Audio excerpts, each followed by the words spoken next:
Hello friends, warm welcome to the new video lecture of Monk Education. मेरा नाम क्षितिज है और मैं इंजीनियरिंग डिग्री परस्यू कर रहा हूँ आईटी बॉम्बे से।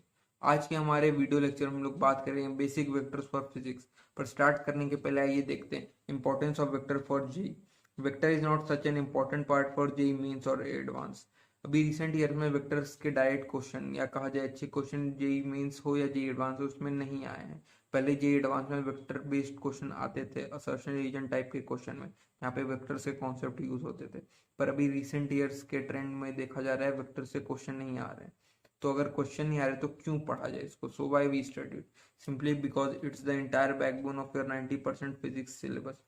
चाहे आप मैकेनिक्स देख लीजिए, फ्लूइड्स देख लीजिए, रोटेशन हो गया, ग्रेविटेशन, इलेक्ट्रोडायनेमिक्स, मैग्नेटिज्म, यहाँ तक कि एसएचएम और वेव्स में भी वेक्टर्स के कॉन्सेप्ट बल्क में यूज हुए हैं। तो आपके लिए अच्छा रहेगा कि आप वेक्टर से फ्रेंडली हो जाइए ताकि आपके आगे आने वाले चैप्टर्स में आपको दिक्कत ना फेस हो। Let's see what are the topics which are covered in this video lecture. सबसे स्टार्टिंग में डेफिनेशन ऑफ फ्यू टर्मिनोलॉजी, कुछ basic terminologies related two vectors, फिर स्केलर्स एंड वेक्टर्स, फिर ट्राइंगल लॉ ऑफ एडिशन, फिर आता है एक इंटरेस्टिंग थ्योरम जिसका नाम है लैमीज थ्योरम, फिर पैरेललोग्राम लॉ ऑफ एडिशन, ये भी एक टाइप का एडिशन हुआ वेक्टर्स का, फिर प्रॉपर्टीज ऑफ वेक्टर्स, फिर यूनिट वेक्टर, फिर डॉट प्रोडक्ट या कह लीजिए स्केलर प्रोडक्ट, फिर उसके बाद आएगा कंपोनेंट्स ऑफ वेक्टर, फिर आएगा क्रॉस प्रोडक्ट या कह लीजिए वेक्टर प्रोडक्ट, और लास्ट में फ्यू माइंड ओपनिंग क्वेश्चंस। सबसे पहले वेक्टर्स की डेफिनेशन देखते हैं। A physical quantity is called vector if it has magnitude as well as direction and follows vector law of addition. For example velocity, displacement, torque, force.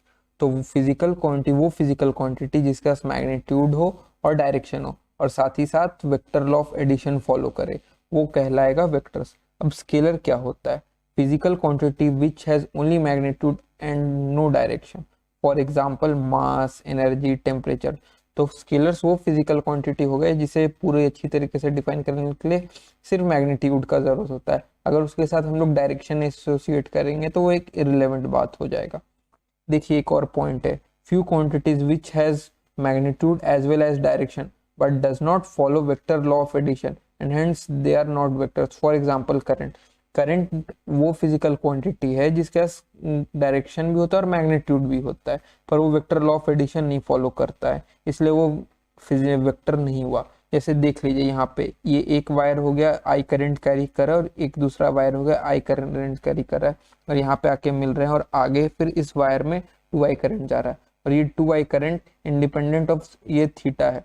अगर ये vector होता तो ये थीटा पे डिपेंड करता है, पर यहाँ ये थीटा पे डिपेंड नहीं कर रहा है, तो ये इंडिपेंडेंट हो गया, मतलब थीटा इंडिपेंडेंट है, तो ये वेक्टर क्वांटिटी नहीं हुआ, स्केलर हो गया, क्योंकि ये बस ऐसे करते हैं हम लोग, i plus i is equal to 2i करेंगे इसमें, ये सिंपल स्केलर एडिशन हुआ, ये वेक्टर एडिशन नहीं हुआ। वेक्टर एडिशन क्या होता है वो जस्ट अब हम लोग देखेंगे। Let's see triangle of addition क्या कहता है।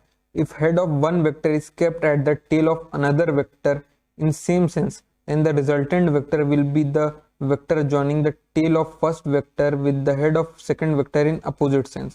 इसे ट्राइंगल लॉ इसलिए कहते हैं क्योंकि इसमें एक ट्राइंगल फॉर्म होता है। अब देखते हैं ये डेफिनेशन क्या कहता है। ए के हेड से अगर हम लोग बी के टेल को मिला दें और फिर हम लोग ए के टेल से एक वेक्टर बनाए जो बी के हेड को ज्वाइन करता हो, तो वो हो जाएगा ए प्लस बी वेक्टर। इसको हम लोग नाम देते हैं सी वेक्टर, जो हो जाएगा ए प्लस बी वेक्टर के इक्वल। अब देखते हैं सी का मैग्नीट्यूड कैसे निकालेंगे। तो उसके पहले एक चीज बताना बहुत जरूरी है कि ये सेंस क्या होता है। ये सेंस हो गया जैसे ए और बी वेक्टर देखिए ऐसे प्लेस है, तो देखिए एक एंटी क्लॉकवाइज डायरेक्शन में ऐसे जा रहा है, मतलब इस टाइप से जा रहा है, और सी वेक्टर जो इसका रिजल्टेंट है वो एक क्लॉकवाइज डायरेक्शन मतलब ऐसे जा रहा है, मतलब इसको हम लोग ऐसे मान सकते हैं कि एक क्लॉकवाइज, क्लॉक में अगर ऐसे होता तो जाता। तो ये हो गया सेंस। ये दो सेंस वर्ड इंपॉर्टेंट है, आगे चल के रोटेशन वगैरह में इसका समझ में आएगा कि क्यों हम लोग सेंस वर्ड यूज करते हैं, पर इंपॉर्टेंट होता है सेंस वर्ड डेफिनेशन में, जो जनरली लोग सब मिस कर देते हैं, यूज करना चाहिए इसे।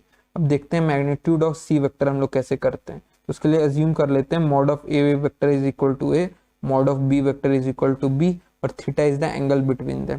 और हम लोग जनरली थीटा को स्मॉलर एंगल मानते हैं बिटवीन देम, मतलब थीटा आपको बिलोंग करेगा, आपको 0 से 180 के बीच का एंगल होगा ये थीटा। अगर 180 के बाहर का हुआ तो हम लोग 2 पाई माइनस थीटा कर लेंगे, और फिर वो होगा अपना स्मॉलर एंगल। तो अब देखते हैं क्या करते हैं। तो हम लोग मॉड ऑफ बी वेक्टर को ऐसे कर सकते हैं, मतलब ये तो लेंथ आपके बी के इक्वल हो गया, तो इसको हम लोग ऐसे करते हैं, एक ए के अलॉन्ग हो जाएगा इसका कंपोनेंट बी कॉस थीटा, और एक ए के परपेंडिकुलर हो जाएगा बी साइन थीटा।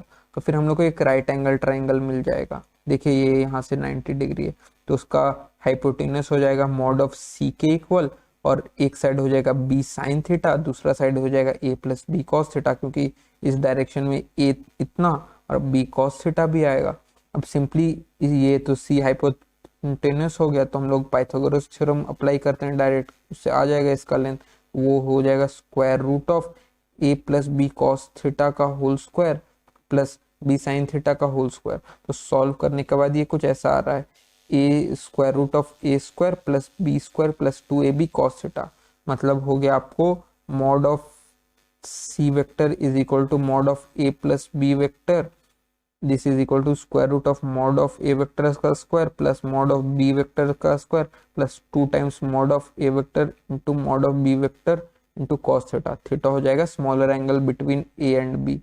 और देखिए ये बॉक्स में कर दिया हूं मैं, और ये इंपॉर्टेंट फॉर्मूला है जो याद रखिएगा, आगे बहुत हेल्पफुल होगा। हमें ये क्वेश्चंस भी पूछे जाते हैं कि what angle C makes with A and B. तो इसके लिए सिंपली क्या करना है, पहले तो अज्यूम कर लेना कि अल्फा हो गया एंगल जो ए वेक्टर के साथ सी बना रहा है, या बीटा हो गया वो एंगल जो सी वेक्टर बी के साथ बनाएगा। तो इसके लिए हम लोग को फिर वही करना है, मॉड बी को ऐसे ब्रेक करना है, बी कॉस थीटा और बी साइन थीटा। तो मतलब ये लेंथ आपको पूरा हो गया ए प्लस बी कॉस थीटा, मतलब ये लेंथ आपको हो जाएगा ए प्लस बी कॉस थीटा के इक्वल, और ये लेंथ तो बी साइन थीटा है ही। तो अब हम लोग सिंपल ट्रिग्नोमेट्री लगाएंगे, tan अल्फा हो जाता है आपको परपेंडिकुलर बाई बेस। तो परपेंडिकुलर इस यहाँ पे है अल्फा के लिए B sine theta divided by A plus B cos theta, मतलब परपेंडिकुलर बाई बेस।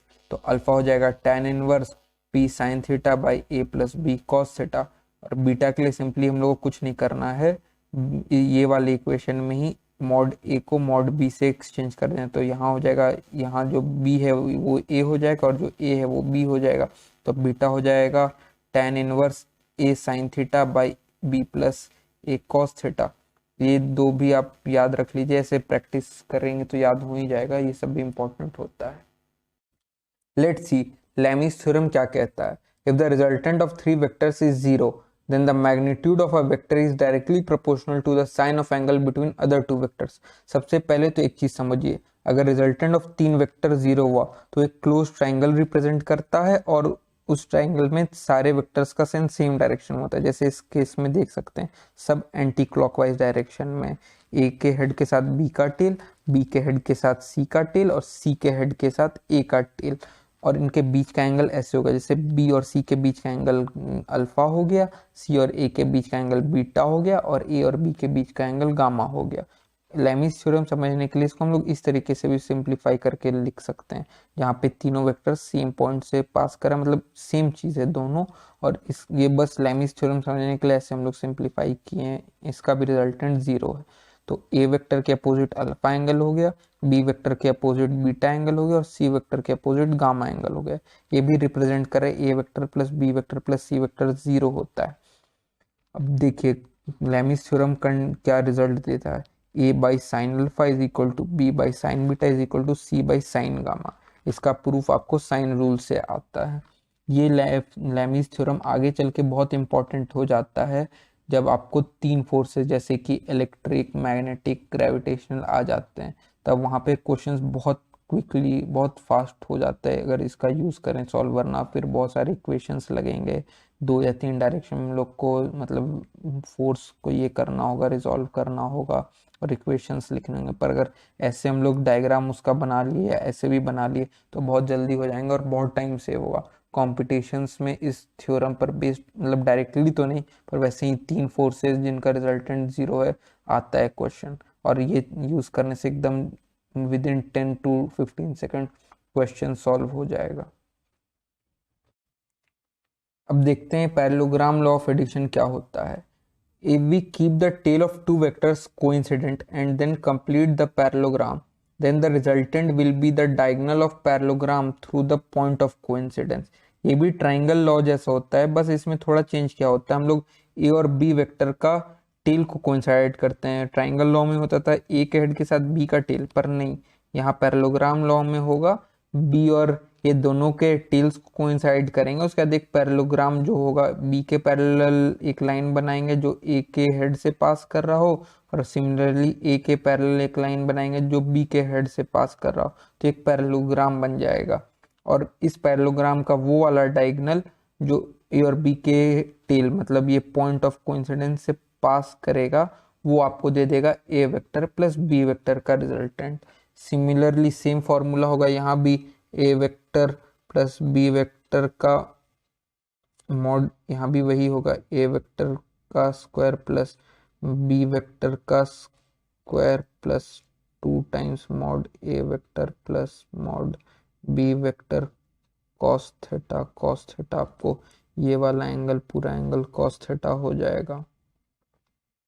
अब देखिए आगे बढ़ने, और उसका स्क्वायर रूट ले लेंगे। और अब देखिए आगे बढ़ने से पहले एक चीज देखना जरूरी है, कंपैरिजन ऑफ टू वेक्टर्स।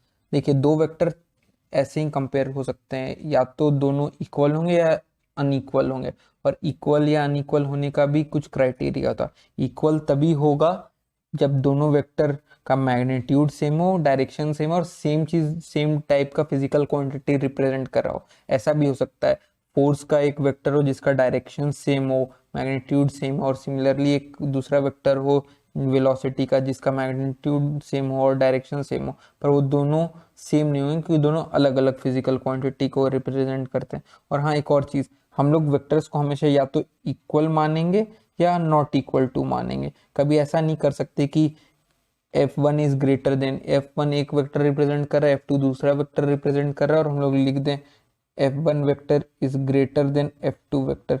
ये इररिलेवेंट होगा या गलत होगा, क्योंकि हम लोग वेक्टर्स के मैग्नीट्यूड को भले कंपेयर कर लें, पर दो डायरेक्शंस को, अलग अलग वेक्टर्स के हम लोग डायरेक्शन को कंपेयर नहीं कर सकते, क्योंकि कंपैरिजन ऑफ डायरेक्शन इररिलेवेंट होता है। अब देखते हैं subtraction of vectors. A vector minus B vector को मान लेते हैं डी वेक्टर, तो इसको हम लोग इस तरीके से भी लिख सकते हैं, ए vector plus of minus B vector is equal to D vector.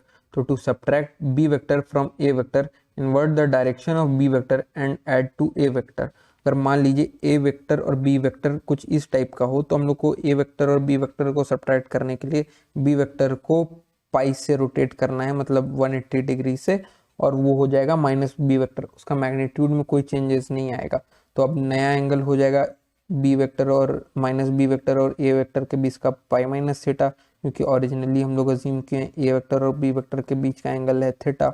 तो अब बस हम लोग को क्या करना है, ए वेक्टर और माइनस बी वेक्टर को ऐड कर देना है, मतलब वेक्टर एडिशन करना है इसका। तो इसका मैग्नीट्यूड कुछ इस टाइप से हो जाएगा, mod of D vector is equal to square root of A vector का स्क्वायर प्लस बी वेक्टर का square plus 2 times A vector into B vector into cos of pi minus theta. तो इसको और further simplify करेंगे तो हो जाएगा A vector minus B vector का modulus is equal to square root of A vector का स्क्वायर प्लस बी वेक्टर का square minus 2 times A vector into B vector into cos theta. Minus sine इसलिए आ गया क्योंकि cos of pi minus theta is equal to minus cos theta होता है। आइए अब देखते हैं पॉलीगन लॉ ऑफ एडिशन क्या कहता है। पहले उसका डेफिनेशन देख लेते हैं। If n minus 1 sides of a polygon of n sides represent n minus 1 vector, that is a1 a2 up to an minus 1 respectively in same sense, then the closing side, the nth side of the polygon taken in the reverse order or reverse sense represents the resultant of all the vectors। ये simply ये है कि जहां हम लोग triangle law में दो vectors को ऐड कर रहे थे, यहाँ पे दो से ज्यादा है वेक्टर, 4 वेक्टर, 5 वेक्टर, 6 वेक्टर, कितने को भी ऐड कर सकते हैं, पर चीज सेम होगा। हम लोग को एक मतलब पॉलीगन टाइप का चीज बनाना होगा। वहां पे हम लोग ट्राइंगल फॉर्म कर रहे थे, यहाँ पेंटागन, हेक्सागन या रेक्टेंगल वगैरह फॉर्म होगा। तो देखते हैं, अगर हम लोग को भी यहाँ करना है A vector plus B vector plus C vector plus D vector, तो देखिए हम लोग सेम जैसे ट्राइंगल लॉ में करते थे, सबको जितने जो जो वेक्टर्स को ऐड करना उन सबको सेम सेंस में प्लेस कर लिए उनके डायरेक्शंस और के अकॉर्डिंग। तो हम लोग ऐसे भी देख सकते हैं, इसको छोटे छोटे ट्राइंगल लॉ में ब्रेक कर सकते हैं। ए वेक्टर प्लस बी वेक्टर को हम लोग ऐसे एक वेक्टर मान सकते हैं, उसका resultant A vector plus B vector. फिर A vector plus B vector plus C vector को एक तीसरा वेक्टर मान लेते हैं, ए vector plus B vector plus C vector, और इस वेक्टर को फाइनली डी से ऐड करें तो अपना रिजल्टेंट होगा। तो मतलब हम लोग ऐसे भी ब्रेक कर सकते हैं, अगर मल्टीपल वेक्टर्स को ऐड करना हो दो से ज़्यादा, तो एट अ टाइम हम लोग दो वेक्टर को ऐड करेंगे और उसके रिजल्टेंट को फर्दर तीसरे वेक्टर से ऐड करेंगे। ऐसे करते करते हम लोग फाइनली सारे वेक्टर्स को ऐड कर देंगे। इसमें भी देखिए सब जो गिवे स्टार्टिंग वेक्टर्स या गिवन वेक्टर्स है उन सबका डायरेक्शन सेम सेंस में है और रिजल्टेंट वेक्टर का अपोजिट सेंस में है। अपोजिट सेंस में क्लोजिंग साइड बनता है रिजल्टेंट वेक्टर जब बहुत सारे वेक्टर्स ऐड करते हैं और उसका एक पॉलीगन फॉर्म होता है। तो यहाँ पे अपना आर वेक्टर हो जाएगा A vector plus B vector plus C vector plus D vector. R vector का मैग्नीट्यूड निकालने का वही तरीका होगा, हम लोग छोटे छोटे ट्राइंगल लॉ अप्लाई करेंगे। जैसे कि हम लोग पहले A vector plus B vector का मैग्नीट्यूड निकालेंगे, फिर A vector plus B vector plus C vector का मैग्नीट्यूड निकालेंगे, प्लस उसके बाद A vector plus B vector plus C vector plus D vector का मैग्नीट्यूड फाइनल निकालेंगे, होगा आर वेक्टर का मैग्नीट्यूड। ऐसे लेंदी क्वेश्चन जनरली कॉम्पिटिशन्स या वगैरह में नहीं आते हैं, या कुछ ऐसा सिंपल ज्योमेट्री होगा कि आपको इतना लंबा कैलकुलेशंस नहीं करना पड़ेगा। पॉलीगन लॉ को जान लीजिए पर शायद आगे चल के ज़्यादा इसका यूज़ आपको ना पड़े। आइए अब हम लोग कुछ इंपॉर्टेंट प्रॉपर्टीज ऑफ वेक्टर देख लेते हैं। सबसे पहला इंपॉर्टेंट प्रॉपर्टी होता है कम्यूटेटिव लॉ ऑफ एडिशन। इसके according A vector plus B vector is equal to B vector plus A vector. तो डायग्रामेटिकली इसको हम लोग एक्सप्लेन करते हैं। Simply A vector plus B vector को जैसे हम लोग ट्राइंगल लॉ से ऐड करते हैं वैसे करते हैं। ए वेक्टर के हेड से बी वेक्टर का टेल को ज्वाइन करते हैं और फिर फाइनली ए वेक्टर के टेल से बी वेक्टर का हेड तक एक वेक्टर बनाते हैं और वो अपने को A vector plus B vector represent करेगा। पर हम लोग इसको ऐसे भी कर सकते हैं, पहले बी वेक्टर बना लेते हैं और बी वेक्टर के हेड के साथ ए वेक्टर का टेल ज्वाइन करते हैं और फिर बी वेक्टर के टेल के साथ ए वेक्टर के हेड को ज्वाइन करने वाला वेक्टर भी अपने को देगा B vector plus A vector. और ये B vector plus A vector is equal to A vector plus B vector, दोनों मतलब आइडेंटिकल होता है। ये कहना चाहता है कम्यूटेटिव लॉ ऑफ एडिशन। ये एक इम्पॉर्टेंट लॉ है क्योंकि हम लोग इससे प्रूव कर सकते हैं आगे चल के कि कोई एक फिजिकल क्वांटिटी वेक्टर है या नहीं है। जनरली बहुत पहले जेई एडवांस जब सब्जेक्टिव फुल्ली सब्जेक्टिव होता था तब इस पे बेस्ड शायद एक दो क्वेश्चन आए हैं कभी। तो ये एक इम्पॉर्टेंट लॉ है। दूसरा इंपॉर्टेंट लॉ होता है एसोसिएटिव लॉ ऑफ एडिशन। इसके according A vector plus bracket of B vector plus C vector is equal to bracket of A vector plus B vector plus C vector. ये कहना चाहता है अगर हम लोग को कोई भी तीन वेक्टर को ऐड करना है तो हम लोग किसी भी ऑर्डर में ऐड कर सकते हैं। या तो पहले बी और सी को ऐड कर दें और उसका रिजल्टेंट को ए से ऐड करें, या हम लोग ए और सी को पहले ऐड करें उसके रिजल्टेंट को बी से ऐड करें। कुछ भी कर सकते हैं, तीनों का मतलब फाइनली सेम होगा, ये ऑर्डर डिपेंडेंट नहीं है। तो डायग्रामेटिकली इसको एक समझ लेते हैं। तो सबसे पहले हम लोग बी वेक्टर और सी वेक्टर को ऐड करते हैं ट्राइंगल लॉ से, तो अपना आ जाएगा रिजल्टेंट इन दोनों का B vector plus C vector. अब उसको हम लोग ए वेक्टर से ऐड कर देते तो वो आ जाएगा अपने को A vector plus B vector plus C vector. या हम लोग दूसरा भी कर सकते हैं, दूसरे तरीके से भी इसको ऐड कर सकते हैं। सबसे पहले ए वेक्टर और बी वेक्टर को ऐड करेंगे तो अपना रिजल्टेंट हो जाएगा A vector plus B vector, और उसमें फिर सी वेक्टर ऐड करेंगे तो अपना रिजल्टेंट हो जाएगा A vector plus B vector plus C vector. तो सिंपली ये चीज़ आपको रिप्रेजेंट कर रहा है A vector plus B vector plus C vector. मतलब addition of in addition of multiple vectors उनका ऑर्डर इंपॉर्टेंट नहीं है, नेट मतलब नेट रिजल्टेंट वेक्टर अपना सेम ही आता है, हम लोग किसी भी ऑर्डर में उनको ऐड करें। तो ये लास्ट पॉइंट आप लोग ध्यान में रखिएगा, these laws are handy in certain vector proof, जो कि मैंने पहले मेंशन कर दिया है। अब हम लोग कुछ स्पेशल टाइप के वेक्टर्स देख लेते हैं। तो सबसे पहला स्पेशल टाइप का वेक्टर है यूनिट वेक्टर। इसका डेफिनेशन क्या है देखते हैं। When we divide a vector with its magnitude we get an unit vector pointing in its direction. Unit vector हमेशा उसका मैग्नीट्यूड 1 होता है। और अब देखते हैं यूनिट वेक्टर कैसे निकालते हैं। तो मान लेते हैं कोई एक वेक्टर है ए वेक्टर और उसका मैग्नीट्यूड है कैपिटल ए। तो ए वेक्टर के डायरेक्शन के अलोन अगर हम लोग को कोई यूनिट वेक्टर निकालना है तो मान ले तो वो होगा ए कैप। ए कैप को हम लोग ऐसे निकाल सकते हैं, ए वेक्टर को उसके मैग्नीट्यूड से डिवाइड करेंगे तो ऑब्वियस है कि इसका मैग्नीट्यूड 1 हो जाएगा और ये ए के डायरेक्शन में होगा तो ये हो जाएगा ए के अलोंग यूनिट वेक्टर। एक स्पेशल प्रॉपर्टी होता है यूनिट वेक्टर का कि वो हमेशा डायमेंशनलेस होगा और उसके पास कोई यूनिट नहीं होगा। तो हम लोग देख सकते हैं कि यूनिट वेक्टर डायमेंशनलेस होता है, उसके पास कोई यूनिट नहीं होता और उसका मैग्नीट्यूड हमेशा 1 होता है। कुछ स्पेशल टाइप के यूनिट वेक्टर्स होते हैं जिनका आगे चलकर बहुत ही एक्सटेंसिव यूज होता है, जैसे आई कैप अलोंग एक्स एक्सिस, जे कैप अलोंग वाई एक्सिस और के cap along Z axis. Rectangular coordinate system के एक्सिस के अलोंग का ये यूनिट वेक्टर्स होता है। तो कोई भी वेक्टर को हम लोग ये 3D कोऑर्डिनेट सिस्टम में लिख सकते हैं, A x i cap plus A y j cap plus A z k cap, और मॉड ऑफ ए वेक्टर हो जाएगा square root of A x square plus A y square plus A z square. तो देखिए i cap और j cap का resultant का magnitude हो जाएगा A x square plus A y square, क्योंकि कॉस 90 डिग्री, इन दोनों के बीच में एंगल 90 डिग्री होता है, तो वो कॉस 90 डिग्री 0 हो जाएगा। तो बस हम लोग बस स्क्वायर वाला दोनों टर्म कंसिडर करेंगे।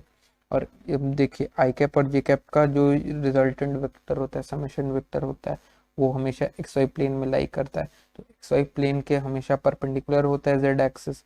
जेड एक्सिस जो ये है एक्स वाई प्लेन के हमेशा परपेंडिकुलर होगा और आउट ऑफ द प्लेन होगा।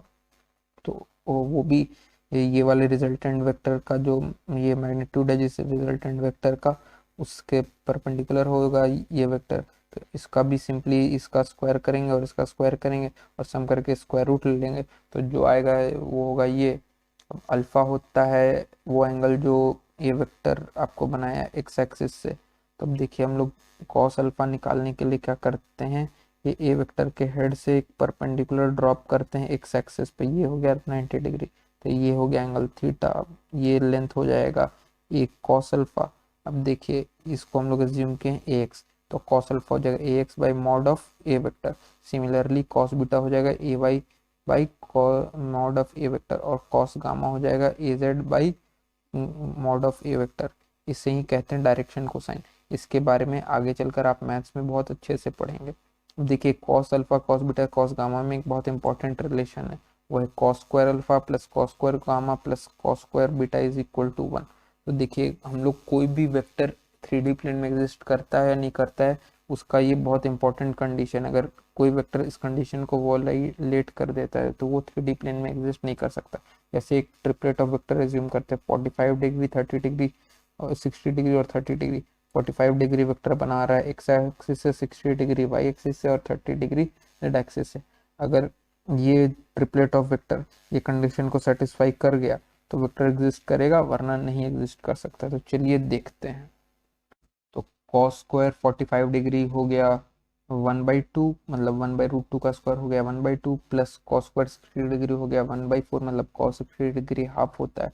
और कॉस स्क्वायर 30 डिग्री हो गया √3/2 का होल स्क्वायर, मतलब 3/4, जो कि ऑब्वियसली 1 के इक्वल नहीं आ रहा है। तो दस ये जो वेक्टर है अपना नहीं एग्जिस्ट करेगा 3D प्लेन पे, ये वेक्टर 3D प्लेन पे एग्जिस्ट नहीं करेगा। एक और स्पेशल टाइप का यूनिट वेक्टर होता है whose magnitude is 0 and direction is exactly not defined, या तो वो कह सकते उसका डायरेक्शन डिफाइंड नहीं होता या वो हर डायरेक्शन में होता है, वो होता है नल वेक्टर। तो नल वेक्टर हो गया मतलब जिसका मैग्नीट्यूड 0 है, उसका डायरेक्शन या तो डिफाइंड नहीं है, वो हर डायरेक्शन में एग्जिस्ट करता है। तो हम लोग देख सकते हैं नल वेक्टर का एक स्पेशल प्रॉपर्टी होता है, अगर कोई वेक्टर से उसको ऐड कर दें तो हम लोग को वापस वही वेक्टर मिल जाता है। अब हम लोग थोड़ा मल्टीप्लिकेशन ऑफ वेक्टर्स के बारे में बात कर लेते हैं। तो सबसे पहला मल्टीप्लिकेशन है डॉट प्रोडक्ट या स्केलर प्रोडक्ट। इसका ये स्पेशलिटी होता है कि अपना इनपुट होता है 2 वेक्टर और आउटपुट होता है एक स्केलर। तो मतलब ए डॉट बी, ये जो डॉट है वो है डॉट प्रोडक्ट का मेन सिंबल। तो अगर कोई भी 2 वेक्टर के बीच में डॉट देखे तो अपन वो डॉट प्रोडक्ट का बात कर रहा होगा। तो डेफिनेशन ऑफ डॉट प्रोडक्ट ये है कि A dot B is equal to mod of A into mod of B into cos theta. वही थीटा फिर उससे वही हो गया smaller angle between the vectors, मतलब वेक्टर ए और वेक्टर बी के बीच का स्मॉलर एंगल हो गया ये थीटा कॉस थीटा। तो डॉट प्रोडक्ट का ये डेफिनेशन होता है, मतलब ये फॉर्मूला कह लीजिए डेफिनेशन जो भी, यही होता है डॉट प्रोडक्ट का। और इम्पॉर्टेंट है, इजी छोटा सा इम्पॉर्टेंट है, याद कर लीजिए। एग्जाम्पल देख लेते हैं कि डॉट प्रोडक्ट का यूज़ कहाँ है। तो सबसे मतलब फेमस एग्जाम्पल होता है वो है वर्क का, कि work is the dot product of force and the displacement of point of application of force. मतलब अगर आप एक ब्लॉक पे फोर्स लगा रहे हैं और ये ब्लॉक यहाँ से यहाँ डिस्प्लेस हो जाता है, मतलब ब्लॉक पे भी ये पॉइंट का बात कर रहे हैं, तो यहाँ से यहाँ तक जो डिस्प्लेसमेंट हुआ इस पॉइंट का ऑफ एप्लीकेशन ऑफ फोर्स, मतलब यहाँ तक ये फोर्स अप्लाई हुआ है ये एफ इस ब्लॉक पे, तो ये डिस्टेंस डी होगा, तो हम लोग बोलेंगे और के एफ डॉट डी वर्क हो जाएगा एफ डॉट डी, और वर्क हमेशा स्केलर होगा, तो डॉट प्रोडक्ट में इनपुट जाता है वेक्टर्स और आउटपुट आता है स्केलर्स। अब हम लोग डॉट प्रोडक्ट के कुछ प्रॉपर्टीज का बात कर लेते हैं, या केसेस भी आप कह सकते हैं। तो सबसे पहला है A dot B is equal to mod A into mod B if theta is 0 degree, और ये होता है मैक्सिमम वैल्यू। तो आप देख भी सकते हैं कि A vector dot B vector का अपना डेफिनेशन होता है A mod B vector cos theta, और ये हमेशा मॉड ए vector into mod B vector से ये होगा, क्योंकि कॉस थीटा आपको बिलोंग करता है -1 से 1 के बीच में। ये तो मतलब बहुत जूनियर क्लासेस का चीज़ है आपका, तो आपको पता ही होगा। और दूसरा प्रॉपर्टी हो जाता है A dot B is equal to minus of mod A vector into mod B vector when theta is 180 degree, मतलब -1 होगा जब थीटा पाई होगा, और ये मैक्सिमम नेगेटिव वैल्यू होता है, मैक्स नेगेटिव वैल्यू। और फिर ये क्या कहते हैं ए वेक्टर डॉट बी वेक्टर 0 होता है इफ थीटा इज 90। ये बहुत इंपॉर्टेंट है, आप इसको मार्क कर सकते हैं कि condition for A vector perpendicular to B vector का ये कंडीशन है। मतलब क्वेश्चंस आ जाते हैं जब पूछते हैं कि which of the following vector is perpendicular to a given vector, तो आप डॉट प्रोडक्ट ही लगा के निकालते हैं आंसर। फिर ये भी एक इम्पॉर्टेंट है, A vector dot B vector is greater than 0, मतलब जब theta is an acute angle. और similarly A vector dot B vector less than 0 होता है जब थीटा ऑब्ट्यूज एंगल होता है। ये दो भी एक इम्पॉर्टेंट है। जैसे आपको एक एग्जांपल देते हैं कि कभी कभार क्वेश्चन ऐसा आ सकता है कि एक्सेलरेशन और वेलोसिटी के बीच में दो एंगल दे दिया, और मान लीजिए ये वेलोसिटी हो गया, ये एक्सेलरेशन हो गया, और कहा जा और थीटा एंगल हो गया, और कहा जाएगा कि ये ऑब्जेक्ट है उसका नेट स्पीड बढ़ रहा है घट रहा है किसी भी इस इंस्टेंट पे, जब इन दोनों के बीच का एंगल थीटा है और एक्सेलरेशन कुछ वैल्यू होगा और वेलोसिटी कुछ गिवन होगा, तो हम लोग इन दोनों के बीच का डॉट प्रोडक्ट करेंगे। अगर वो डॉट प्रोडक्ट पॉजिटिव आता है तो थीटा एक्यूट एंगल होगा, और उस केस में एक्सेलरेशन का एक कंपोनेंट वेलोसिटी के अलोंग होगा और एक वेलोसिटी एक परपेंडिकुलर होगा, और नेट वेलोसिटी नेट स्पीड इसका बढ़ेगा इस इंस्टेंट पे। और अगर सेम चीज़ अगर थीटा एक ऑब्ट्यूज हो जाए तो वो हो, मतलब इन दोनों का डॉट प्रोडक्ट नेगेटिव हो जाएगा, इन दोनों का डॉट प्रोडक्ट, और इसका एक एक वेलोसिटी का कंपोनेंट अलोंग नहीं होगा, मतलब ऐसे एक्सेलरेशन उस केस में हो जाएगा ए डैश, इसको आप मान लीजिए, और वो एंगल फाई हो जाएगा इन दोनों के बीच का। तो एक वेलोसिटी के अपोजिट डायरेक्शन में एक्सेलरेशन है तो ये इसको डिसेलरेट करेगा, और नेट वेलोसिटी मतलब नेट स्पीड ऑब्जेक्ट का घटेगा तो होगा। तो ये चेक करने का बहुत अच्छा चीज़ है, मतलब statement which of the following correct statement type question में आता है इस टाइप का चीज़। फिर बहुत बार हम लोग से theta angle between two vectors पूछता है, तो वो भी डॉट प्रोडक्ट से बहुत इजीली निकाला जा सकता है। सिंपली हम लोग ये दो जो वेक्टर, ये वेक्टर हो गया, आपको बताता हूँ मैं, A vector dot B vector is equal to mod of A vector dot mod of B vector cos theta होता है। तो हम लोग बस इन दोनों को यहाँ डिनोमिनेटर में साइड लेते आते हैं तो थीटा निकल जाता है। तो ये हो गया थीटा निकालने का तरीका। फिर हम लोग स्पेशल रिजल्ट्स देख लेते हैं dot product special unit vectors का, जो यूनिट वेक्टर्स में डिस्कस किया है, I dot I cap dot I cap J cap dot J cap के कैप डॉट के कैप 1 के इक्वल होता है, क्योंकि इसका मैग्नीट्यूड भी 1 इसका मैग्नीट्यूड भी 1 और दोनों सेम डायरेक्शन के अलोंग है, मतलब कॉस थीटा 0 डिग्री तो 1 पर I cap dot J cap dot K cap dot I cap 0 के इक्वल होता है, क्योंकि है तो दोनों का मैग्नीट्यूड 1 पर एंगल 90 डिग्री है, तो कॉस थीटा ऑफ 90 डिग्री 0 हुआ तो इनका डॉट प्रोडक्ट 0 हो जाता है। फिर एक और ये भी प्रॉपर्टी है कि मॉड ऑफ ए स्क्वायर हम लोग लिख सकते हैं ए डॉट ए, इसका भी कुछ कुछ जगह बहुत अच्छा यूज़ आता है। फिर कम्यूटेटिव प्रॉपर्टी शो करता है डॉट प्रोडक्ट, जैसे A dot B is always equal to B dot A, मतलब आप A vector dot B vector cos theta को आप लिख सकते हैं ना, B vector dot A vector cos theta. तो ये हो गया, मतलब मल्टीप्लीकेशन प्ली, बी को इधर लेते हैं, ए को इधर लेते गए तो भी मल्टीप्लीकेशन है, दोनों के बीच का तो कुछ चेंज नहीं हुआ। फिर हम लोग डिस्ट्रीब्यूट भी कर सकते हैं डॉट प्रोडक्ट को, तो ये है A vector dot bracket of B vector plus C vector plus D vector up to infinity जा रहा होगा के वेक्टर कोई, is equal to A vector dot B vector plus A vector dot C vector plus A vector dot D vector and so on. और हाँ, हम लोग mod of A vector plus B vector dot product से भी निकाल सकते हैं, जैसे ये वाला प्रॉपर्टी ही यूज़ करते हैं यहाँ पर भी। इसको ऐसे लिख सकते हैं, square root of A vector plus B vector dot A vector plus B vector. फिर अब खोल देंगे, मतलब ओपन कर देंगे इसको, तो कुछ इस फॉर्म में आ जाएगा, A vector dot A vector plus A vector dot B vector plus B vector dot A vector plus B vector dot B vector. तो A vector dot A vector हो जाएगा A mod of A vector का square, B vector dot B vector हो जाएगा mod of B vector का square, और ये दोनों तो इक्वल होता है, तो इसको लिख सकते हैं 2 times A vector dot B vector. अब देख लेते हैं geometric interpretation of dot product, मतलब ज्योमेट्रिकली डॉट प्रोडक्ट क्या करता है। तो जैसे हम लोग पहले करते थे वैसे एज्यूम करते हैं एक वेक्टर ए और एक वेक्टर बी और उसके बीच का एंगल थीटा। अब बी वेक्टर का लेंथ तो हम लोग मानते हैं कैपिटल बी और ये एंगल है थीटा। अब हम लोग क्या करते हैं, बी के हेड से ए पर एक परपेंडिकुलर ड्रॉ करते हैं, मतलब राइट एंगल। ये एंगल हो गया आपको राइट एंगल ट्राइंगल, और ये ट्राइंगल बन गया आपको राइट एंगल ट्राइंगल। तो हम लोग कॉस थीटा लेते हैं, मतलब ये बेस हो गया, तो ये हो जाएगा बी कॉस थीटा हो जाएगा, ये हाइपोटेनस है, ये उसका बेस है, तो बी कॉस थीटा। तो ये बी का कंपोनेंट हो गया ए के अलोंग, मतलब बी के कंपोनेंट का मैग्नीट्यूड होगा ए के अलोंग, तो इसे कह सकते हैं projection of B along A. Similarly ये हो सकता है projection of A along B.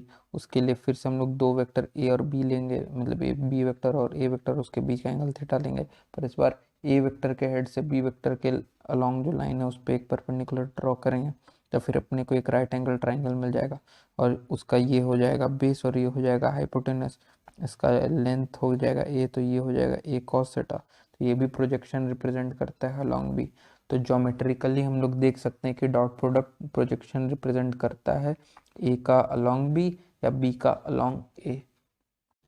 अब कंपोनेंट्स ऑफ वेक्टर के बारे में बात कर लेते हैं। Vector can have components along infinite direction, मतलब एक वेक्टर किसी भी डायरेक्शन में उसका कंपोनेंट हो सकता है, उसका मे बी जीरो मैग्नीट्यूड हो या एक फाइनाइट वैल्यू, पर कहते हैं कि वेक्टर का इनफाइनाइट डायरेक्शन, मतलब हर डायरेक्शन, इनफाइनाइट का यह मतलब है कि हर डायरेक्शन में उसका कुछ ना कुछ एक कंपोनेंट होगा। और magnitude of the component of a vector along any direction is equal to the dot product of the vector with the unit vector along that direction. मतलब हमको अगर कोई एक वेक्टर का दूसरे वेक्टर के अलोंग उसका कंपोनेंट निकालना है, हम लोग को सिंपली उस पहले वेक्टर का दूसरे वेक्टर के अलोंग के यूनिट वेक्टर से डॉट प्रोडक्ट ले लेना है। तो जैसे अब फिर हम लोग एज्यूम कर लेते हैं एक वेक्टर ए एक वेक्टर बी और उसके बीच का एंगल थीटा, और ए के अलोंग हम लोग मान लेते हैं यूनिट वेक्टर है ए कैप, तो component of B along A हो जाएगा B vector dot A cap, जो है बी कॉस थीटा। और हाँ, क्योंकि component of B along A भी होगा, आपको एक वेक्टर ही रिप्रेजेंट करेगा, उसके लिए हम लोग को डायरेक्शन स्पेसिफाई करना है। तो कंपोनेंट ऑफ बी अलोंग का क्या डायरेक्शन होगा, सिंपली जो ए का डायरेक्शन होगा। तो अब हम लोग को मैग्नीट्यूड तो पता चल चुका है कि कंपोनेंट ऑफ बी वेक्टर कैसे निकाल, component of B along A का मैग्नीट्यूड होता है बी कॉस थीटा, जो होता है A cap A vector dot B vector by modulus of A. ये हो गया मैग्नीट्यूड अपने component of B vector along A का, बट किस डायरेक्शन होगा, तो वो होगा ए कैप के अलोंग, मतलब ए कैप हो गया यूनिट वेक्टर। तो अब एक मैग्नीट्यूड को हम लोग यूनिट वेक्टर से मल्टीप्लाई कर देते हैं, तो अपने को required component of B along A मिल गया। ऐसे क्वेश्चंस भी आ सकते हैं कि break a vector along two random direction, मतलब आपको दो रैंडम डायरेक्शन के यूनिट वेक्टर दे दिए, और आपको एक गिवन वेक्टर है आपका ए वेक्टर, और वो एंगल दे दे कि वेक्टर बी कैप के साथ वेक्टर ए आपका अल्फा बना रहा है, और वेक्टर सी कैप के साथ आपका वेक्टर ए बीटा एंगल बना रहा है। तो आपको मतलब ए वेक्टर को सम लिखना है वेक्टर सी कैप के लॉन्ग और वेक्टर बी कैप के लॉन्ग का दो वेक्टर से, तो सिंपली इसका मैं component of A along B cap तब हो जाएगा इस केस में A sine beta by sine of alpha plus beta B cap plus, और component of A along C हो जाएगा A sine alpha by sine alpha plus beta C cap. मतलब ये कंपोनेंट हो जाएगा, मतलब ये वेक्टर का सम और ये वेक्टर, मतलब ये दोनों टर्म्स का सम आपको ए वेक्टर दे देगा। मतलब इसके अलोंग बी वेक्टर के अलोंग ए का कंपोनेंट होगा इस केस में sine of beta by sine alpha plus beta B cap, और इसके अलोंग हो जाएगा आपको A sine alpha by sine alpha plus beta C cap. मतलब इन दोनों वेक्टर, ये वेक्टर और ये वेक्टर जो हो गया, इसका रिजल्टेंट हो जाएगा आपको ए वेक्टर के इक्वल। तो ये ए वेक्टर आपको थोड़ा सा मतलब डायग्राम सही नहीं बना है, पर आप समझ लीजिए कि ये ए वेक्टर है, ये और ये वेक्टर मतलब सेम ही है। तो अपना फाइनल रिजल्ट हो जाएगा A vector is equal to A sine beta by sine alpha plus beta B cap plus A sine alpha by sine alpha plus beta C cap. तो इसको ये मतलब ये कॉम्प्लेक्स है, थोड़ा देखने में लगे, तो इसको याद करने का सिंपल तरीका है। अगर बी के साथ अल्फा और सी के साथ बीटा बना रहा है तो बी के लिए कर देना है, जो बीटा के साथ एंगल बना रहा है उसका साइन ले लेना है, और नीचे साइन अल्फा प्लस बीटा दोनों में कॉमन हो जाएगा, और ए वेक्टर दोनों में कॉमन हो जाएगा। तो बस मतलब यहाँ साइन अल्फा और साइन बीटा का अंतर है, डिफरेंस है। तो क्या करना है कि मतलब अगर बीटा के साथ अल्फा एंगल बना रहा है तो आपको उस वो नहीं लेना है, जो सी के साथ एंगल बना रहा है उसका साइन ले लेना है बी कैप के लॉन्ग डायरेक्शन के लिए, और ए कैप के लिए जस्ट उसका अपोजिट कर देना है, जो बी के साथ एंगल बना रहा है अल्फा वो उसका साइन ले लेना है। समझ गए? ये भी एक इम्पॉर्टेंट और इंटरेस्टिंग रिजल्ट है, और ये आपका कैलकुलेशन बहुत छोटा कर सकता है कुछ केसेस में। दूसरे वेक्टर के इंपॉर्टेंट प्रोडक्ट को देखते हैं, जो है क्रॉस प्रोडक्ट। इसे वेक्टर प्रोडक्ट भी बोलते हैं। इसमें क्या होता है, ए क्रॉस बी, ये क्रॉस हो गया क्रॉस प्रोडक्ट का साइन, मतलब डॉट प्रोडक्ट का साइन डॉट और क्रॉस प्रोडक्ट का sign cross. A cross B होता है modulus of A dot modulus B sine theta N cap. N cap होता है unit vector perpendicular to A and B. तो देखिए इनपुट अपना वेक्टर आया और आउटपुट भी वेक्टर, तो क्रॉस प्रोडक्ट और डॉट प्रोडक्ट में ये डिफरेंस है कि उसमें आउटपुट आता है स्केलर, स्केलर प्रोडक्ट में या डॉट प्रोडक्ट में, और क्रॉस प्रोडक्ट में अपना आउटपुट आता है वेक्टर, जिसका डायरेक्शन होता है perpendicular to the initial two vectors. तो देखते हैं एग्जांपल, आई क्रॉस जे हो गया के कैप, जे क्रॉस आई हो गया माइनस आई के कैप। तो ये प्लस माइनस हम लोग कैसे डिसाइड करते हैं, तो direction of vector is given by right hand thumb rule. हम लोग right hand thumb rule use करते हैं डायरेक्शन निकालने के लिए कि आउटपुट वेक्टर का मतलब, तो पता है कि परपेंडिकुलर डायरेक्शन होगा, और परपेंडिकुलर भी तो दो डायरेक्शन हो सकता है ना, वो देखते हैं कैसे। जैसे आई क्रॉस जे, तो आई क्रॉस जे हम लोग ऐसे करते हैं, आई वेक्टर जो हो गया उसके अलोंग अपना पाम रखेंगे, ताकि हम लोग जो दूसरा वेक्टर हो गया आपको जे वेक्टर, उसके अलावा हम लोग ये ऐसे कर्ल कर सकें। अगर अपना पार्म राइट पाम आई के अलोंग ऐसे करेंगे तो हम लोग जे के अलोंग कर्ल नहीं कर सकते हैं। तो देखिए आई के अलोंग हम लोग राइट हैंड ऐसे रखेंगे, और उसके बाद जे के अलोंग अपना ये चार उंगली जो हुआ उसको कर्ल करेंगे। तो कर्ल करने के बाद जो ये थंब होता है अपना राइट हैंड का, ये थंब होगा वो ऊपर के तरफ पॉइंट आउट करेगा। तो ये ऊपर के तरफ जो आउट ऑफ द पेज हो गया, ये वो हो गया अपना मतलब आउटपुट वेक्टर का डायरेक्शन। तो आई क्रॉस जे हो गया कि कैप हो गया अपना आउटपुट वेक्टर का, इसलिए देखिए सॉलिड लाइन है कि पेज के बाहर की तरफ आ रहा है। सिमिलरली जे क्रॉस आई हो गया माइनस के कैप, तो मतलब कि अगर हम लोग जे क्रॉस आई कर लें, इस बार हम लोग जे के लॉन्ग हाथ रखेंगे, जो भी पहला वेक्टर होता है उसके लॉन्ग अपना राइट हाथ रखना है, और इस तरीके से रखना है कि दूसरे वेक्टर के लॉन्ग अपना ये चार उंगली कर्ल कर सके। इस बार कर्ल करेंगे तो अपना थंब दिख तो नहीं पाएगा वीडियो में, क्योंकि इस बार तो अंदर की तरफ जा रहा है, अंदर की तरफ जा रहा है, पेज के अंदर की तरफ जा रहा है, तो इनटू द प्लेन हुआ, तो उसको हम लोग डैश लाइन से रिप्रेजेंट कर रहे हैं। वो हो गया माइनस के कैप। ऑब्वियसली अगर इस साइड प्लस के कैप हो रहा है तो उसके अपोजिट साइड माइनस कैप हो के कैप हो जाएगा। ये हो गया राइट हैंड थंब रूल ये डायरेक्शन जानने के लिए क्रॉस प्रोडक्ट का।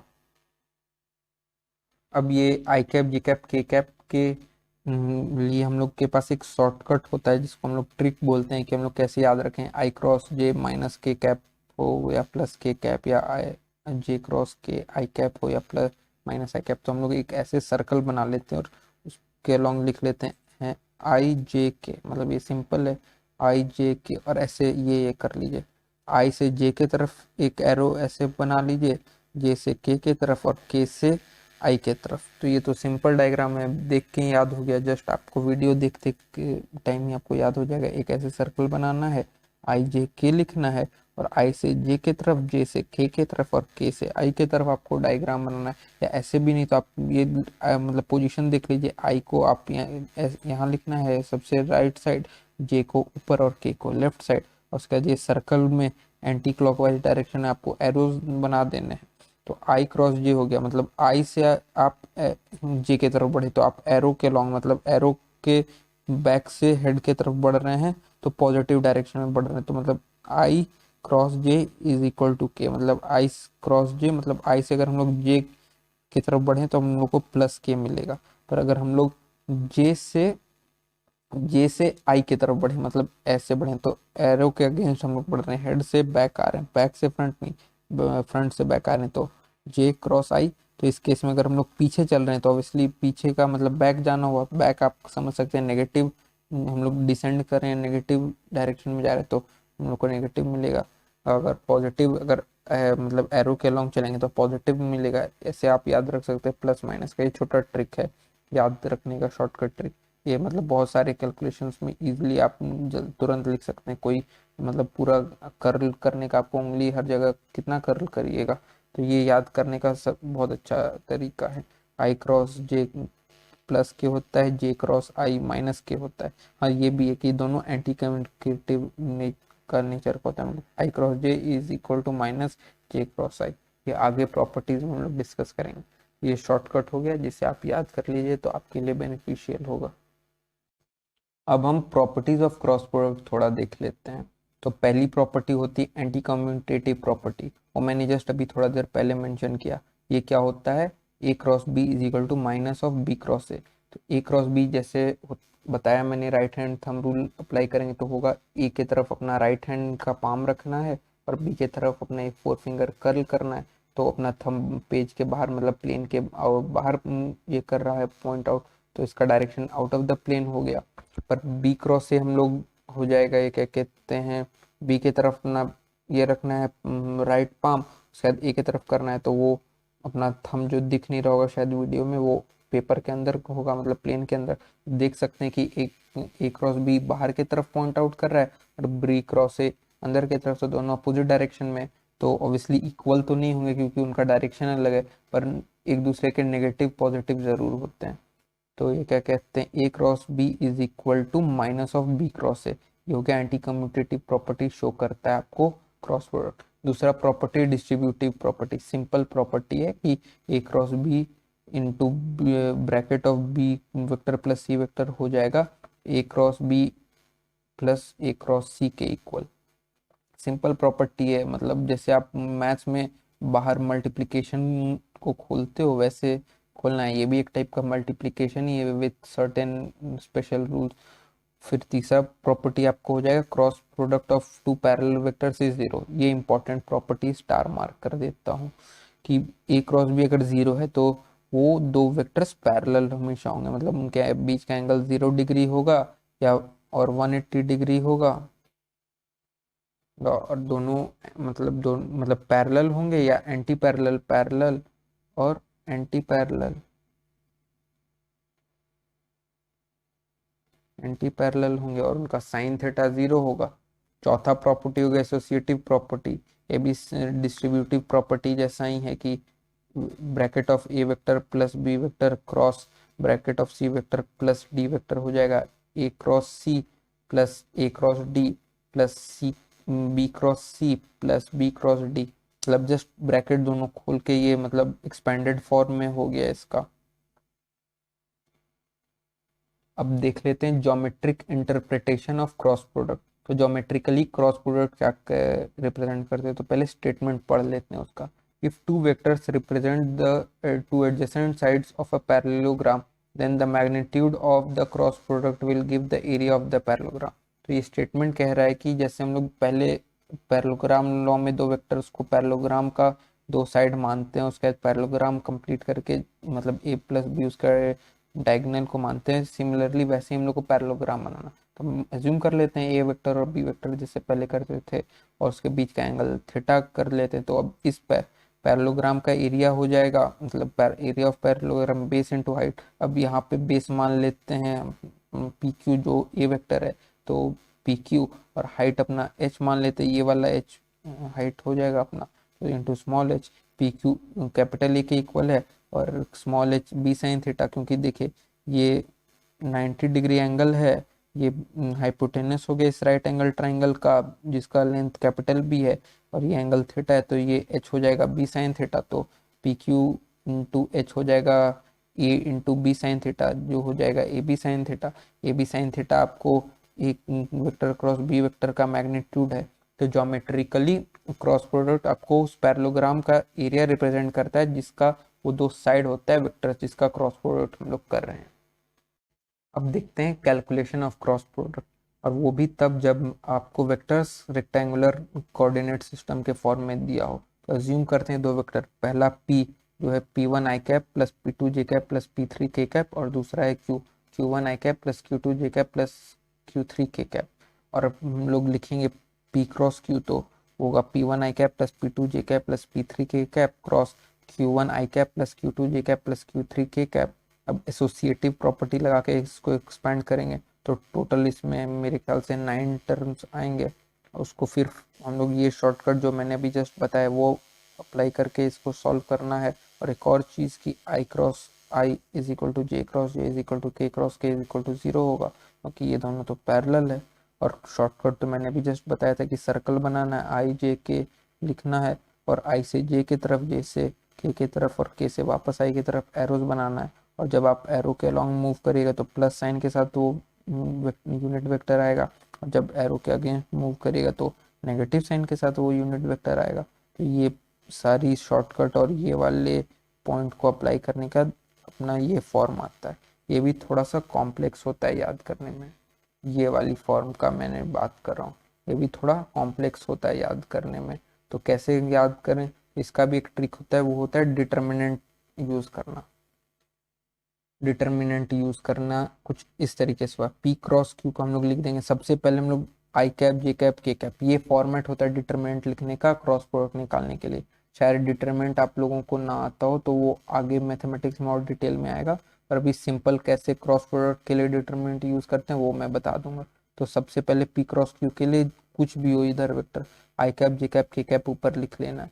फिर बाद में हम लोग को पी पहले है तो पी के कंपोनेंट्स लिखना है, आई के कॉलम में आई के जो भी कंपोनेंट आई का जो भी ये टर्म्स है पी और क्यू में वो आएगा। तो जैसे पी में आई का टर्म है p1 और क्यू में आई का टर्म है q1, तो p पहले आया है इन मल्टीप्लिकेशन में तो p1 ऊपर होगा और q1 नीचे होगा उसके, पर होगा दोनों सेम कॉलम में। सिमिलरली j के लिए और फिर सिमिलरली k के लिए। तो ये हो गया, आप डिटरमिनेंट लिखना सीख गए। अभी डिटरमिनेंट को एक्सपेंड कैसे करें, तो आप कुछ ऐसे कर सकते हैं कि आई कैप पहले ले लीजिए बाहर, पहले स्टार्ट आई कैप से करना, और आप मतलब एक्सपेंड जब क्रॉस प्रोडक्ट निकालना होगा तो आपको एक्सपेंड फर्स्ट रो के अलॉन्ग ही करिएगा, मतलब इसके अलॉन्ग नहीं करिएगा क्योंकि फिर इशू हो जाता है, तो फर्स्ट रो के अलॉन्ग ही करिएगा। तो आप सबसे पहले आई कैप बाहर निकालिए, आई कैप बाहर निकाल के रख लिए, और अब आई कैप के का हम लोग को कोएफिशिएंट क्या होगा उसके लिए हम लोग सिंपल आई कैप जिस रो से हम लोग या जिस कॉलम से निकाले तो उसको ढक देंगे, या उसका कोई यूज नहीं, उसके उस रो और उस कॉलम के टर्म का यूज नहीं, तो हम लोग ऐसे उंगली रख सकते हैं उसके ऊपर। उसके बाद बचे हुए टर्म्स रह गए p2 q3 q p3 q2, तो ये टर्म का यूज करके हम लोग आई का कोएफिशिएंट निकालेंगे। तो वो कैसे होगा, आई से हम लोग फिर डायगनली बढ़ेंगे नीचे और वो होगा p2 q3, मतलब एक तो डायगनली नीचे बढ़ेंगे और लेफ्ट से राइट बढ़ेंगे, और लेफ्ट से राइट जब बढ़ेंगे तो अपना पॉजिटिव टर्म्स बाहर आएगा, p2 q3 मल्टीप्लाई होगा और प्लस साइन के साथ बाहर आएगा, और फिर वापस ऊपर जाके हम लोग P3Q2 करेंगे तो ये नेगेटिव साइन के साथ बाहर आएगा, तो मतलब आई कैप का कोएफिशिएंट हो जाएगा P2Q3 माइनस P3Q2, तो आई कैप का ये हो गया। अब जे कैप प्लस जे कैप के साथ नहीं आएगा, जे कैप में नोट करने का बात है कि माइनस जे कैप के साथ आएगा, मतलब प्लस माइनस साइन जैसे जैसे टर्म बाहर आएंगे ऊपर के वो पॉजिटिव नेगेटिव आएंगे, तो आई कैप प्लस के साथ आया, जे कैप माइनस के साथ आएगा, फिर के कैप प्लस के साथ आएगा, तो जे कैप माइनस के साथ आ गया। अब जैसे आई कैप में आई कैप वाले रो और कॉलम का यूज नहीं था, वैसे ही जे कैप में जे कैप वाले रो और कॉलम का यूज नहीं है, तो अब जे कैप में P1Q3 P3 और Q1 का यूज होगा। तो क्या करेंगे, इसमें भी सिंपली राइट से लेफ्ट जाना है और पहले नीचे जाना है, तो नीचे जाते वक्त कोएफिशिएंट मल्टीप्लाई होगा और पॉजिटिव साइन के साथ बाहर आएगा, मतलब P1Q3 प्लस साइन के साथ बाहर आएगा, और फिर वापस जाते टाइम P3Q1 मल्टीप्लाई होगा और वो माइनस साइन के साथ आएगा, तो जे कैप का कोएफिशिएंट हो जाएगा P1Q3 माइनस P3Q1, और जे कैप खुद माइनस साइन के साथ बाहर आया। और सिमिलरली के कैप आएगा पॉजिटिव साइन के साथ, और के कैप के लिए फिर अब के कैप का रो और कॉलम हम लोग कर लेंगे, ढक देंगे, क्योंकि उसका कोई ज़रूरत नहीं है। और फिर ऊपर से नीचे और राइट से लेफ्ट आएंगे, टर्म्स मल्टीप्लाई होगा, P1Q2 वो दो पॉजिटिव साइन के साथ आएगा, और फिर वापस ऊपर जाकर नीचे आएंगे P2Q1 तो वो नेगेटिव के साथ आएगा, तो के कैप का कोएफिशिएंट हो गया P1Q2 माइनस P2Q1, तो के कैप का ये कोएफिशिएंट हो गया। इस तरीके से हम लोग डिटरमिनेंट एक्सपेंड करते हैं और फिर फाइनली हम लोग को ये रिजल्ट मिल जाता है जो ऊपर में लिखा है, ये वाला P cross Q is equal to this, और ये दोनों सेम होता है। ऐसे डिटरमिनेंट करके आप सॉल्व कर सकते हैं और क्रॉस प्रोडक्ट निकाल सकते हैं। मे बी अभी थोड़ा हार्ड लग रहा हो तो आप कुछ प्रैक्टिस करिए क्वेश्चन डिटरमिनेंट से निकालने का, थोड़ा 2-3 क्वेश्चन करेंगे तो आप सीख जाएंगे। तो आपका यहाँ वेक्टर खत्म होता है थ्योरी पार्ट, और अब आते हैं 1-2 क्वेश्चन कर लेते हैं। सबसे पहला क्वेश्चन है, a cube is placed so that one corner is at origin and 3 edges are along x, y and z axes of the coordinate system. Use vectors to compute part A, the angle between edge along the z axis, that is line AB, and the diagonal along the origin to the opposite corner, that is line AD. Part B है the angle between AC, that is the diagonal of a face, and line AD, the body diagonal. और part सी है the angle between line AC and line AE। तो ये question कह रहा है कि एक क्यूब है जिसका एक कॉर्नर ओरिजिन के पास रखा है और बाकी 3 उसके एजेस हैं वो x एक्सिस, y एक्सिस और z एक्सिस के लॉन्ग है। तो हमें पहले पार्ट क्वेश्चन के पहले पार्ट में निकालना है angle between line AB and line AD, दूसरे पार्ट में निकालना है लाइन AC एंड AD, और तीसरे पार्ट में निकालना है angle between line AC and AE। तो आइए देखते हैं कैसे हम लोग कर सकते हैं। चलिए पहले हम लोग पार्ट ए सॉल्व करते हैं। तो हम लोग को साइड लेंथ दिया हुआ नहीं, तो ये मान लेना चाहिए कि एंगल साइड के इंडिपेंडेंट होगा, क्योंकि मतलब एंगल ऐसे भी साइड के इंडिपेंडेंट होगा, वो अब अभी आप आगे चल के देखेंगे। तो हम लोग मान लेते हैं let side length of cube भी 1 यूनिट, तो 1 यूनिट मान लिए। और हम लोग डायग्राम बना लेते हैं जैसे क्वेश्चन में मैंने वैसे ए को ओरिजिन मान लिए, ये हो गया ए, और मतलब एक्स एक्सिस के लॉन्ग एक एज मान लिए, वाई एक्सिस के लॉन्ग एक एज मान लिया, और एक जेड एक्सिस के लॉन्ग एज मान लिया, और क्यूब बना लिए। और जैसे क्वेश्चन के फिगर में गिवन है वैसे ही हम लोग सब कुछ ड्रॉ कर लिए, बस सारे पॉइंट्स का कोऑर्डिनेट लिख लिए। तो ए ओरिजिन के पास तो 0,0,0 होगा, बी जेड एक्सिस के लॉन्ग था तो 0,1 होगा। तो पार्ट ए पहले सॉल्व करते हैं। तो हम एंगल्स इसमें जो आएंगे रिजल्ट वो साइड के इंडिपेंडेंट होंगे। तो हम लोग एज्यूम कर लेते हैं इजीनेस के लिए कि साइड लेंथ क्यूब का 1 यूनिट होगा, क्योंकि क्वेश्चन में तो ऐसा कुछ गिवन नहीं है, तो एज्यूम कर लेते हैं 1 यूनिट होगा। और फिर हम लोग डायग्राम बना देंगे उसी के अकॉर्डिंग। डायग्राम जो क्वेश्चन में था वैसे ही बनाएंगे, ए को ओरिजिन पे मानेंगे, बी को जेड एक्सिस के लॉन्ग, सी को मतलब एक्स जेड प्लेन में, और डी को मतलब ये क्या कहते हैं 1,1 पे मानेंगे, और ई को 0,1,1 पे मानेंगे। तो इसके अकॉर्डिंग हम लोग लिखते हैं अपना ए बी लेंथ का ए। अब इक्वेशन लिखना होगा क्योंकि हम लोग को फाइनली तो डॉट प्रोडक्ट लेना है एंगल निकालने के लिए, जो अभी थोड़ा देर पहले बताया। तो हम लोग ए बी का इक्वेशन लिखेंगे, ए बी जेड के लॉन्ग है, और हम लोग ए बी का इक्वेशन लिखेंगे बी का कोऑर्डिनेट्स माइनस ए का कोऑर्डिनेट, ये याद रखिए, कोऑर्डिनेट हमेशा ऐसे ही लिखाता है कोई भी लाइन का इक्वेशन, बाद वाला पॉइंट माइनस पहले वाला पॉइंट, मतलब वेक्टर के अलोंग। तो मतलब जो बाद में आता है और जो पहले आता है, तो बाद वाले से पहले वाला सब्ट्रैक्ट होगा। तो ये हो जाएगा 0 माइनस 0 आई कैप प्लस 0 माइनस 0 जे कैप प्लस 1 माइनस 0 के कैप। ए बी वेक्टर हो जाएगा 1 के कैप। सिमिलरली ए डी वेक्टर हो जाएगा 1 आई कैप प्लस 1 जे कैप प्लस 1 के कैप। वैसे ही सॉल्व करना है। अब हम लोग डॉट प्रोडक्ट लेंगे। तो डॉट प्रोडक्ट लेने के बाद कुछ अपना ऐसा आ जाएगा, हम लोग थीटा वन एज्यूम कर लें उन दोनों के बीच का एंगल, तो ये हो जाएगा A B vector dot A D vector by modulus of A B vector into modulus of A D vector, और थीटा वन हो जाएगा angle between A B vector and A D vector. और ये होगा छोटा वाला एंगल, बड़ा वाला एंगल का हम लोग बात नहीं कर रहे हैं। बड़ा वाला एंगल के लिए आप 2 पाई से उसको माइनस कर सकते हैं। तो डॉट प्रोडक्ट देखिए कैसे लेंगे, 1 ये हो जाएगा 1 के कैप डॉट 1 आई कैप प्लस 1 जे कैप प्लस 1 के कैप। तो आई कैप डॉट जे के कैप डॉट आई कैप 0 हो जाएगा। सिमिलरली के कैप डॉट जे कैप 0 हो जाएगा, पर सिर्फ बचेगा के cap dot K cap.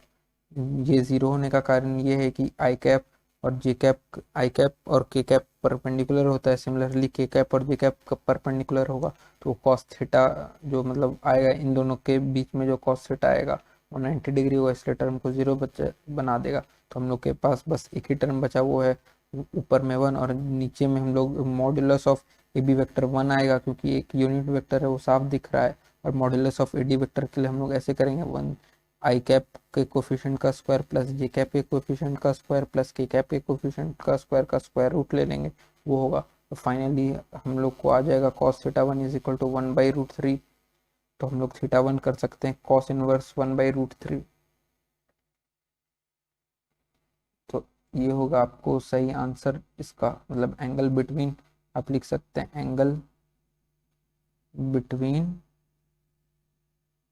A B vector and A D vector is cos inverse 1/√3।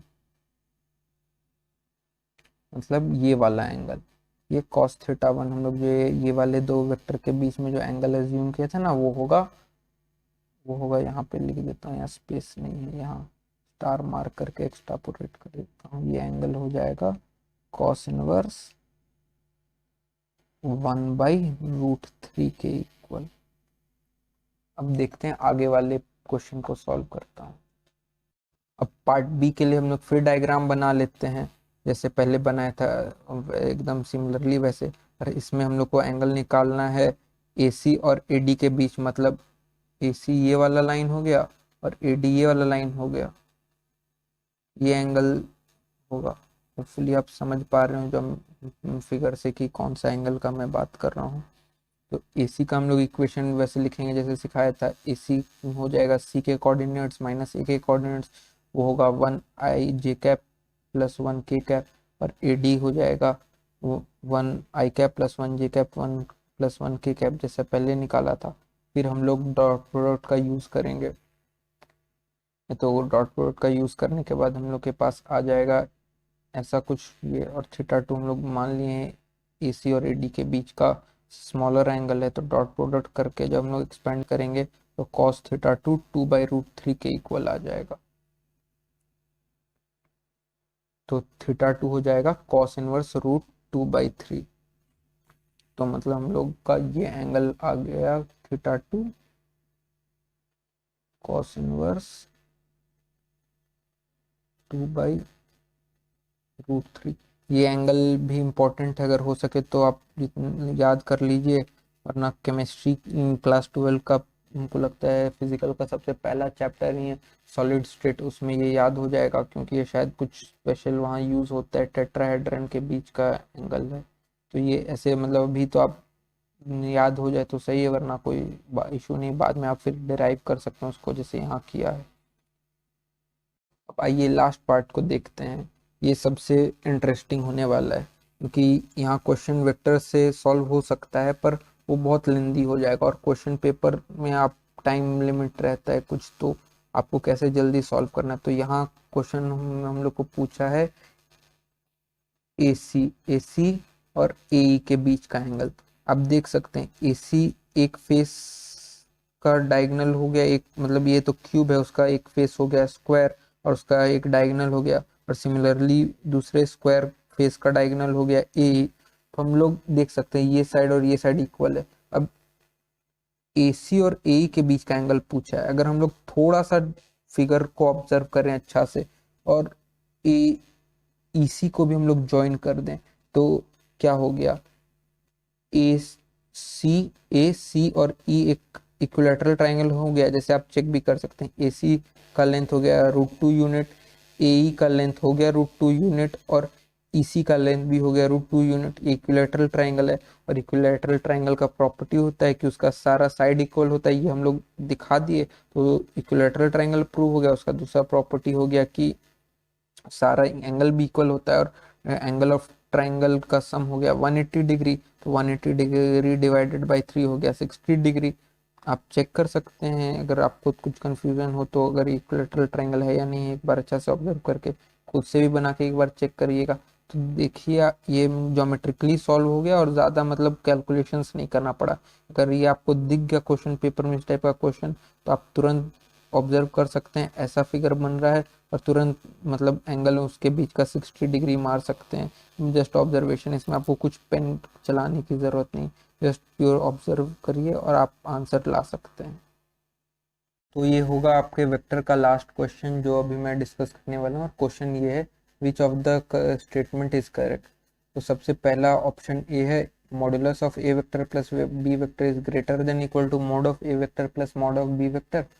दूसरा स्टेटमेंट है, modulus of A vector plus B vector is less than equal to modulus of A vector plus B vector. और तीसरा option है, modulus of A vector minus modulus of B vector is greater than modulus of A vector plus modulus of B vector. तो आइए इसके solution देखें। तो सबसे पहले अपने को जो फॉर्मूला पता है मॉडुलस ऑफ ए वेक्टर और modulus plus modulus of B vector का, क्या होता है, square root of mod of A vector का square plus mod of B vector का square plus 2 times mod of A vector into mod of B vector into cos theta. और हम लोग एक और इनइक्वालिटी जानते हैं, वो हम लोग क्लास 9 में पढ़े होंगे कि कॉस थीटा लाई करता है -1 से 1 के बीच में। तो हम लोग फिर इसको इस इक्वेशन में रख सकते हैं। तो अब देखिए यहाँ थीटा भी वैसे ही वेरी करेगा -1 से 1, तो ये हो जाएगा, एक बार -1 रखेंगे कॉस थीटा का वैल्यू, एक बार +1। +1 सबसे मैक्सिमम वैल्यू होगा और -1 सबसे छोटा वैल्यू। तो अकॉर्डिंगली ये इनइक्वालिटी आ जाएगा। आप एक बार ठीक से देख लीजिए और चेक कर लीजिए। फिर इस ये फॉर्म आपका नोन फॉर्म है, ए एक्स माइनस वाई का whole square, X minus Y का होल स्क्वायर आप देख सकते हैं, और ये एक्स प्लस वाई का होल स्क्वायर, तो ये कर लिए और स्क्वायर रूट के ही अंदर है। जब हम लोग स्क्वायर रूट निकालते हैं तो आपको एक चीज़ पता होना चाहिए, जनरली लोग सब भूल जाते हैं या छोड़ देता है, कि हम स्क्वायर रूट जब भी हम लोग निकालते हैं तो हम एक ऑटोमेटिकली मॉड साइन आउट, मतलब अंदर से जो बाहर आ रहा है उस पर लग जाता है। वैसे ही जैसे आप एक एग्जांपल मैं देता हूँ, अगर आप स्क्वायर रूट ऑफ 4 निकालेंगे तो वो कभी +-2 नहीं होगा, ये रॉन्ग है। अगर आप ऐसा करें तो स्क्वायर रूट ऑफ 4 हमेशा +2 ही होता है। अगर क्वेश्चन ऐसा हो गया x² इज इक्वल टू 4, तब आप x जरूर लिखेंगे +-4। अगर क्वेश्चन में ही ये गिवन है x is equal to square root of 4, तो आप +-2 लिखेंगे तो मार्क्स कट जाएगा। यहाँ पे हो जाएगा, अगर क्वेश्चन ऐसा दिया हुआ है x is equal to square root of 4, तो वो हो जाएगा 2, क्योंकि हमेशा यहाँ एक ऑटोमेटिक मतलब मॉड होता है, हिडन मॉड आप कह सकते हैं उसको, हमारे टीचर्स कहा करते थे हिडन मॉड होता है वहाँ पे। तो वैसे ही यहाँ भी हम लोग निकालेंगे, मॉड लगा देंगे और बाहर निकालेंगे दोनों साइड। ये क्वेश्चन में शायद मैं मेंशन करना भूल गया हूँ, या जहाँ से लिया वहाँ मेंशन नहीं था। तो एक इम्पॉर्टेंट इनइक्वालिटी है, इसका भी कुछ इम्पोर्टेंट नाम होता है, स्पेशल नेम, वो भी मुझे याद नहीं आ रहा है, पर ये भी इम्पोर्टेंट है और आप याद रखिए, ये मतलब बहुत जगह यूज होगा। मैथ्स में तो बहुत जगह यूज होगा, फिजिक्स में भी यूज होगा। अब इस इनइक्वालिटी के बेसिस पे हम लोग सारे ऑप्शंस चेक करते हैं। चलिए, तो सबसे पहला ऑप्शन चेक करते हैं। सबसे पहला ऑप्शन आपको है, mod A vector plus mod B vector is greater than equal to mod A vector plus mod B vector. तो वो साफ दिख रहा है आपको इनकरेक्ट है, तो मैंने पहले मेंशन करके रखा है, ऑप्शन ए इज इनकरेक्ट। अब दूसरा ऑप्शन देखते हैं। ए vector plus mod of B vector is less than equal to mod A vector plus mod B vector.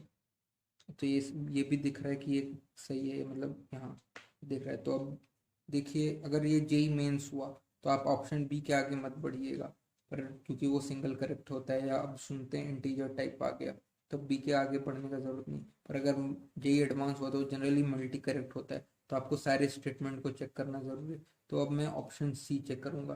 तो ऑप्शन सी आपको है mod of A vector minus mod of B vector is greater than equal to mod of A vector plus mod of B vector.